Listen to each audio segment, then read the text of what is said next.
Avant de commencer notre prière, prenons un moment pour écouter la parole de Dieu, puis prions ensemble. À première vue, lorsqu'on observe un groupe de personnes rassemblées dans une pièce, on pourrait penser qu'elles sont toutes sur la même longueur d'onde. On pourrait croire qu'elles sont en parfaite harmonie, remplies de paix, de contentement et de joie. Mais les apparences peuvent être trompeuses. Derrière chaque sourire se cache une histoire. Sous chaque visage calme se déroule une bataille invisible. Les gens peuvent sembler aller bien en surface. Mais à l'intérieur, beaucoup mènent des combats que personne ne voit. Ces luttes ne concernent pas seulement des problèmes financiers, de santé ou de relations, mais quelque chose de bien plus profond. En effet, la vie ne se limite pas aux circonstances extérieures. Oui, nous traversons des moments difficiles, perte d'emploi, maladie, chagrin d'amour, mais au-delà de ces luttes visibles, il existe un combat bien plus personnel et invisible, la bataille entre la chair et l'esprit. C'est une réalité que chaque personne affronte, qu'elle le montre ou non. La tension entre la chair et l'esprit. Galates 5h17 nous offre une perspective profonde sur ce combat quotidien, car la chair a des désirs contraires à ceux de l'esprit. Et l'esprit a des désirs contraires à ceux de la chair, ils sont opposés l'un à l'autre. De sorte que vous ne faites pas ce que vous voulez. Ce verset est puissant. Car il met en lumière la tension avec laquelle nous vivons. En tant qu'être humain, nous sommes à la fois corps et esprit. Notre nature terrestre, que la Bible appelle la chair, est naturellement inclinée vers l'égoïsme, l'orgueil, la convoitise, l'impatience, l'envie et bien d'autres choses qui nous éloignent de Dieu. Cependant, notre esprit, cette partie de nous éveillée par Dieu, est attirée par la sainteté, l'amour, l'humilité, la prière et la justice. De cette dualité naît un conflit. Votre esprit aspire à prier, à passer du temps avec Dieu, mais votre corps se sent soudainement fatigué ou distrait. Votre esprit veut lire la Bible pour entendre la voix du Seigneur. Mais votre chair vous rappelle une notification sur votre téléphone, une série télévisée que vous voulez regarder ou une tâche que vous avez oubliée. Cette résistance intérieure n'est pas un hasard. C'est l'opposition naturelle entre ce qui plaît à Dieu et ce qui satisfait la chair. Ce combat se déroule chaque jour, et l'ennemi aimerait que vous l'ignoriez. Il veut vous faire croire que vos distractions, votre paresse ou votre cœur errant ne sont que des traits de personnalité ou des habitudes inoffensives. Mais en réalité, ce sont les champs de bataille où votre esprit est soit fortifié, soit réduit au silence. Comment remporter cette bataille? Alors, que devons-nous faire? Comment gagner cette guerre intérieure?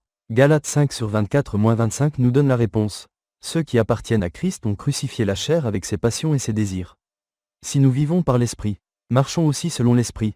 Ceux qui appartiennent à Christ doivent crucifier la chair. Cela signifie que nous ne laissons pas notre chair prendre les rênes. Nous ne permettons pas à nos émotions, à nos tentations ou à nos désirs terrestres de dicter notre manière de vivre. Au contraire, nous les soumettons à Dieu. Nous mettons à mort ces désirs avant qu'ils ne détruisent notre appel.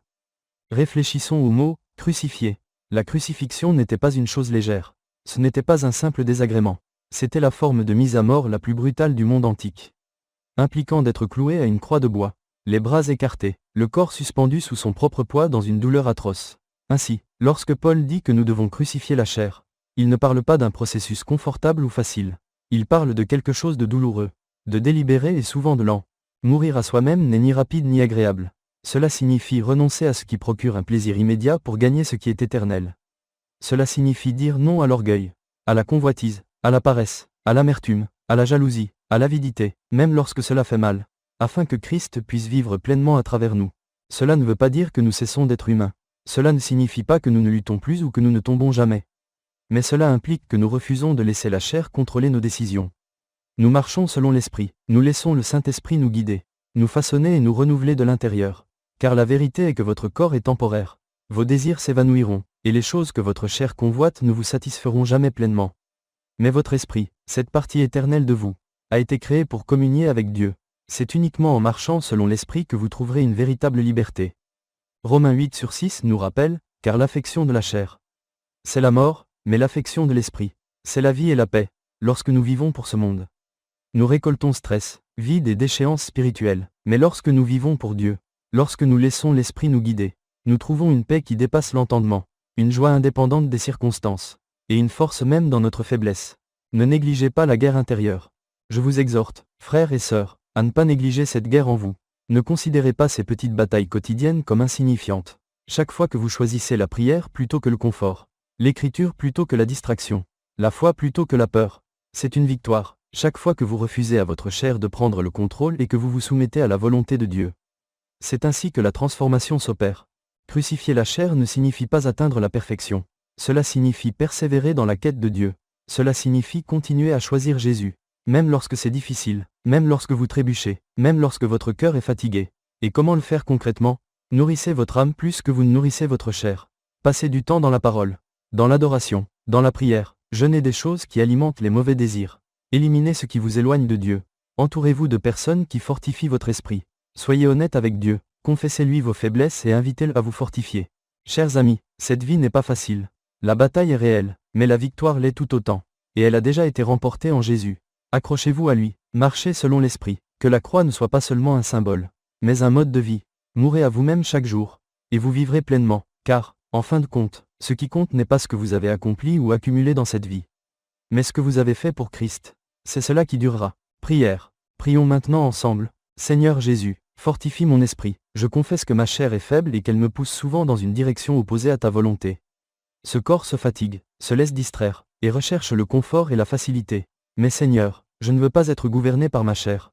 Je veux la crucifier, je veux la soumettre à ta vérité. Je veux te suivre. Jésus, aide-moi à surmonter ma chair. Donne-moi la grâce de résister à ses impulsions et à ses désirs. Aide-moi à ne pas être contrôlé par des émotions temporaires ou des convoitises mondaines. Que mes décisions soient guidées par l'esprit, et non par mes appétits. Que mes actions reflètent le ciel, et non seulement la terre. Même dans les choses simples comme prier ou lire ta parole. Ma chair résiste. Il y a des moments où je veux sincèrement te chercher. Mais mon corps me détourne avec des distractions, de la paresse ou des excuses. Seigneur, je t'apporte cette lutte. Aide-moi à dépasser cette résistance. Aide-moi à prier même lorsque je n'en ai pas envie. Aide-moi à ouvrir ta parole même lorsque tout semble plus urgent. Je sais que ces batailles façonnent ma vie spirituelle. Je ne veux pas les perdre. Je veux être fidèle. Seigneur, Jésus, cette guerre entre mon corps et mon esprit est difficile. Mais je crois que tu es plus fort. Je crois qu'à travers toi, je peux triompher. Tu as dit dans ta parole que celui qui est en moi est plus grand que celui qui est dans le monde. Je m'accroche à cette promesse aujourd'hui. Seigneur, libère-moi de l'esclavage du péché. Libère-moi des vieilles habitudes, des addictions cachées, des pensées injustes. Libère-moi de tout ce qui me sépare de toi. Je veux marcher dans la sainteté. Je veux vivre avec un cœur pur. Éveille mon âme, renouvelle mon esprit, que ma vie soit un témoignage que je suis mort au monde et vivant en Christ. Ta parole dit dans Galates que le fruit de l'esprit est l'amour, la joie, la paix, la patience, la bienveillance, la bonté, la fidélité, la douceur et la maîtrise de soi. Seigneur, je veux porter des fruits qui montrent au monde que je t'appartiens. Que ces qualités grandissent dans ma vie, qu'elles débordent de mon cœur. Apprends-moi à aimer véritablement. Apprends-moi à marcher dans la joie même lorsque la vie est dure. Que la paix garde mon esprit. Que la patience guide mes réactions. Que la bienveillance coule de mes lèvres. Que la bonté soit l'étendard de ma vie. Que la fidélité marque mes décisions. Que la douceur adoucisse ma force. Que la maîtrise de soi gouverne mes choix. Jésus, je veux te ressembler davantage. Ta parole dans Romains 8 me rappelle, si vous vivez selon la chair, vous mourrez, mais si, par l'esprit, vous faites mourir les œuvres du corps, vous vivrez. Alors, Saint-Esprit, aide-moi à faire mourir ce qui tue mon esprit. Aide-moi à cesser de nourrir ce qui m'affaiblit. Que je sois guidé par ta voix. Tu ne m'as pas donné un esprit de peur. Tu ne m'as pas adopté pour l'esclavage. Tu m'as fait entrer dans la filiation. Je ne suis plus un étranger. Je suis ton enfant. Tu es mon Père, mon défenseur, mon gardien, mon roi. Accorde-moi la grâce de vivre une vie véritablement conduite par l'esprit. La grâce de dire non lorsque la tentation appelle. La grâce de me détourner de ce qui brille mais ne te glorifie pas. La grâce de marcher dans la pureté quand le monde embrasse l'impureté. La grâce de trouver mon contentement en toi, Seigneur, et non dans les gens, les possessions ou les plaisirs. Tu es suffisant, Jésus, tu as toujours été suffisant. Que mon cœur ne court jamais après autre chose comme si cela pouvait me satisfaire plus que toi. Que ma seule passion soit de te servir. Que le désir qui brûle en moi soit de t'honorer par mes pensées, mes paroles, mon temps et ma vie. Je renonce à tout ce qui rivalise avec toi. Je dis non à l'idolâtrie sous toutes ses formes. Qu'il s'agisse du statut, des relations, de la richesse, du confort ou du contrôle. Je dépose tout cela à tes pieds. Toi seul es mon roi. Toi seul sièges sur le trône de mon cœur. Je dis non à l'impureté, car je veux marcher dans la justice. Je dis non à la colère, car je veux marcher dans la paix. Je dis non à l'envie et à la jalousie, car je veux marcher dans l'amour. Je dis non à l'orgueil, car je veux marcher dans l'humilité. Je dis non au conflit, car je veux être un artisan de paix. Seigneur, aide-moi à être maître de moi-même. Apprends-moi à réfléchir avant de parler. Apprends-moi à résister à l'envie de riposter. Apprends-moi à répondre avec grâce. Remplis-moi de compassion pour les autres. Aide-moi à être patient avec ceux qui sont difficiles à aimer. Aide-moi à pardonner même lorsque je suis blessé. Que ma vie reflète la miséricorde que tu m'as montrée. Jésus, mon esprit est prêt. Il veut te suivre. Il veut obéir. Mais parfois, ma chair est fatiguée. Parfois, je tombe. Alors, je te demande un nouveau souffle. Je crois qu'un seul contact avec toi peut tout changer.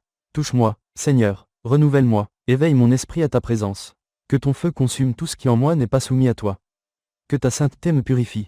Que ta miséricorde m'attire plus près de toi. Par la foi, je reçois la force dont j'ai besoin. Je reçois la paix pour laquelle j'ai prié. Je reçois la grâce de surmonter ma chair et la joie qui vient uniquement de marcher en harmonie avec l'Esprit. Je scelle cette prière au nom de Jésus-Christ. Dans ton nom saint et puissant. Je prie. Amen. Si cette prière a touché votre cœur, écrivez « Amen » en signe de foi. Que toutes les bénédictions de cette prière reposent sur vous au nom de Jésus. Si vous avez besoin d'une prière spécifique, n'hésitez pas à nous le faire savoir dans les commentaires. Ce serait un honneur de prier pour vous. Que la grâce et la paix de notre Seigneur Jésus-Christ soient toujours avec vous.